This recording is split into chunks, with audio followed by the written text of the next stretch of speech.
Hi, I'm Jacqueline Waller. And I'm territv, and together we are Women in Business.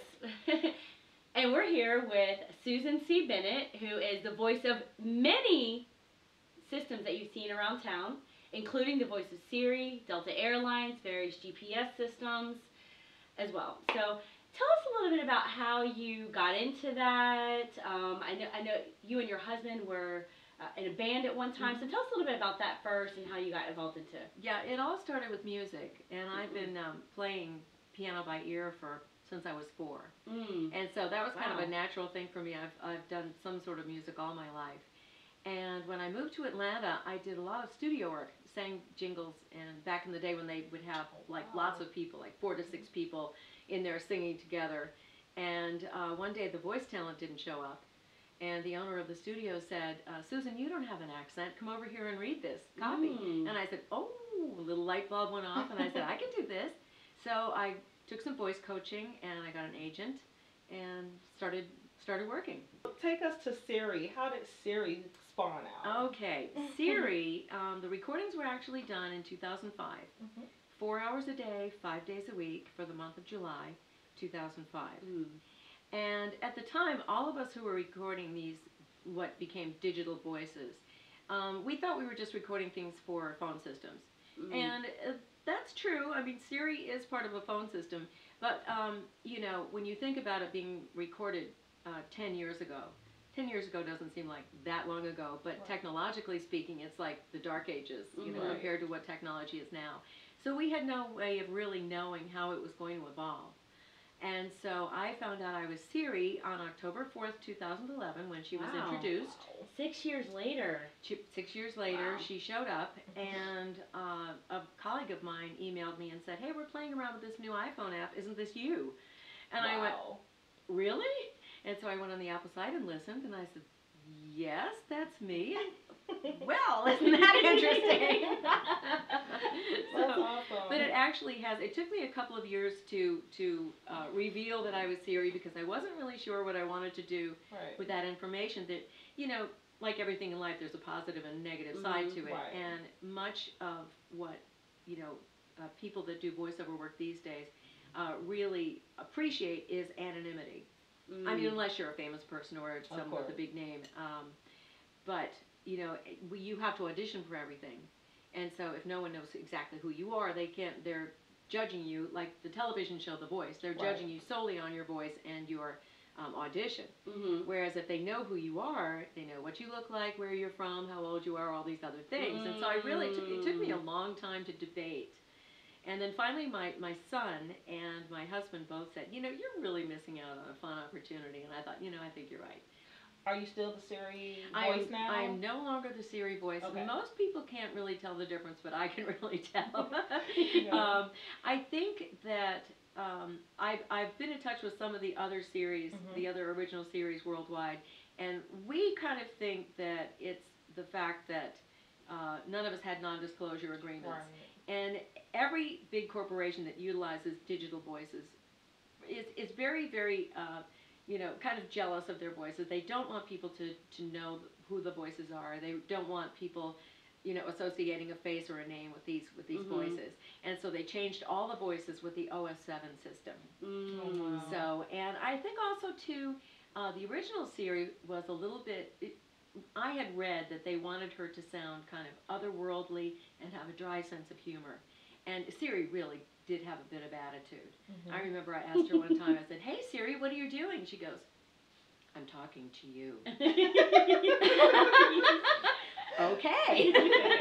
And so I think the new Siri is she's a little bit, you know, more generic, and maybe not, you know, doesn't have quite so much of an attitude. And she also says LOL now.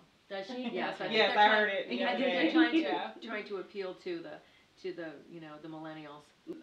Have you ever wanted to do like film or cartoons or? Absolutely. Okay. Yeah. Have you ever done any of that? I've done some cartoons. They haven't been. They've just been sort of.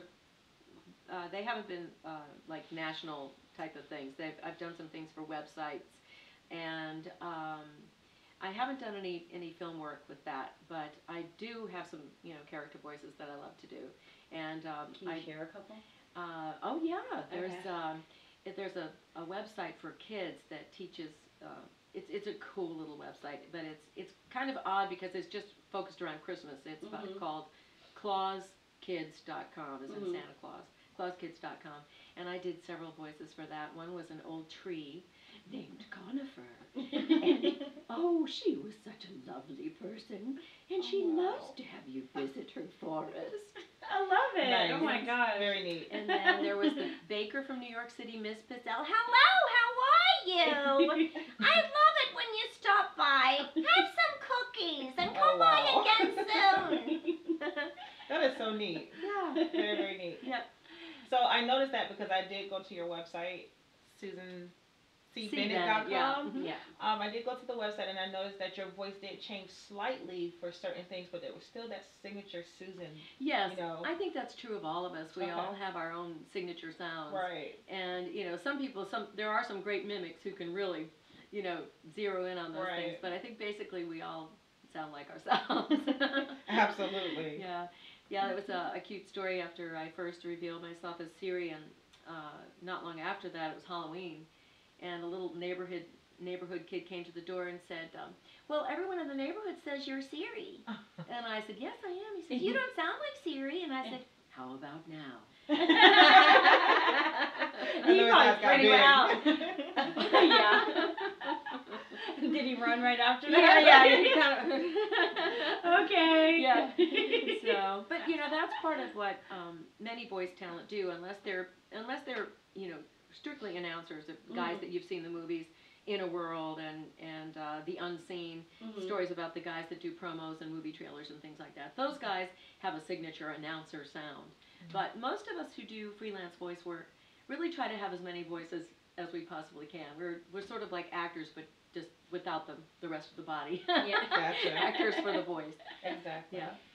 So you do have a studio and you do it out of your home. So explain a little bit in detail how that works out. Well, it happened because the business changed so much. In the mid-90s, that's when technology really started to mess with our business. Right. And that's when ISDN came in.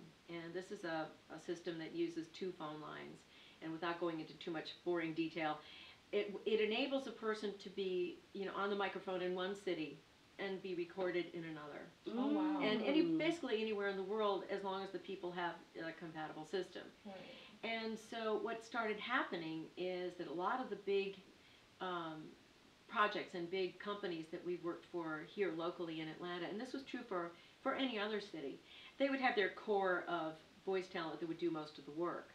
Well, all of a sudden with ISDN, you could go get your voice talent from anywhere in the country, or basically anywhere in the world, and all of a sudden we were kind of going, we're not working as much as we used to, what's going on here?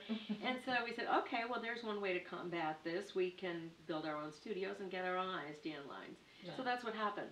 A good friend of mine who's an excellent voice talent and also a fabulous audio engineer, and I call him the millennial man because that's, he's got it all.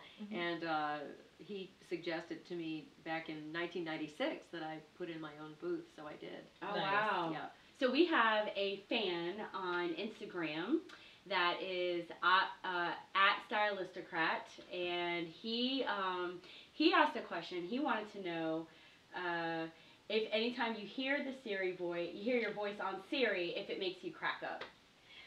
Well, I'll have to say it never really made me crack up. When I first heard it, I was just kind of appalled because it was just so strange to have. I mean, I knew my voice was going to be on a lot of different phone systems, but who could have imagined the phone system was going to be in the palm of your hand, talking back to you? Right. So that took some adjusting. That was really kind of strange. I think Apple's the first company to do that, right? They are. Yeah, and that's why Siri was so iconic. The original voice of Siri was so iconic because she was the first concatenated voice, and by that, what I mean by concatenated is these companies that do this kind of recording, they're called text-to-speech companies, and it's voice recognition technology. And so you record all of these phrases and sentences, I mean thousands of them, for just hour upon hour. Technicians go in after the fact and extract different sounds. vowels, consonants, diphthongs, syllables, sometimes words, sometimes whole phrases. And then they reform them into other sentences and phrases, and that's what ends up on your devices. That's awesome. So when you think about the technology, it's absolutely astounding. But that process is called concatenation. But when they first started doing it, concatenated voices sounded like this. Hello, how are you? Yes, I remember and then, that. So, yeah. so Siri was the first voice that sounded almost human. Like she a was voice. she was still a little tiny bit robotic.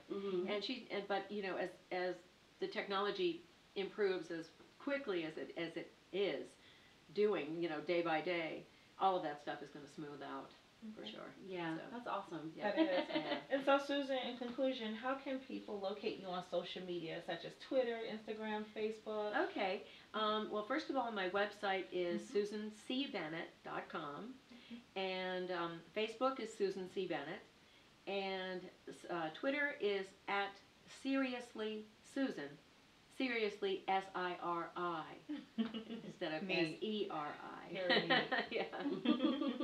Very clever. So I actually just have one. So have you written a book, or are you going to be writing a book?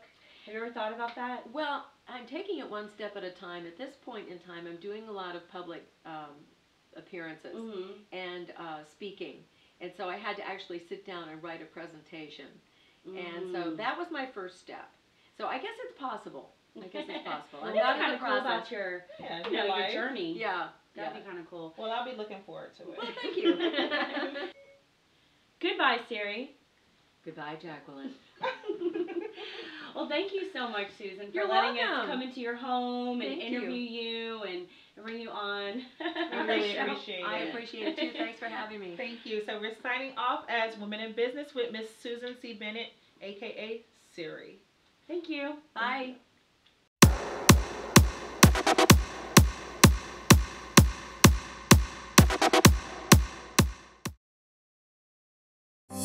Hello.